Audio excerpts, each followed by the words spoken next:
بني آدم.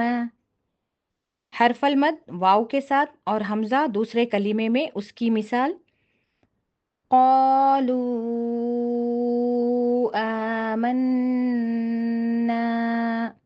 چلیے شروع کرتے ہیں۔ مدات پیج نمبر 50۔ جاء جيء سوء أولياء دعائي يشاء ما أصاب بني آدم ما أمر. آرام سے انگلیوں کو کھولتے ہوئے ان حروف کو پڑھیں گے۔ قالوا آمنا كما أرسل إلى أجل. قرآن مجید میں مد لازم کلمی مخفف کی کم مثالیں ہیں۔ چلیے مد لازم کلمی مستقل کی مثالیں پڑھتے ہیں۔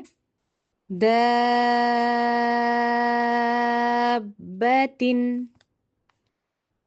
دابة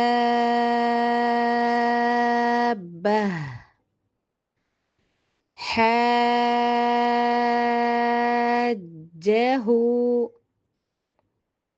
والصافات ولا تحاضون ولا الضالين. اب یہاں پر اس لفظ میں 2 مد لازم آئے ہیں تو اسی طرح دھیان دے کر پڑھیں گے۔ أتحاجوني. السلام علیکم ورحمۃ اللہ وبرکاتہ۔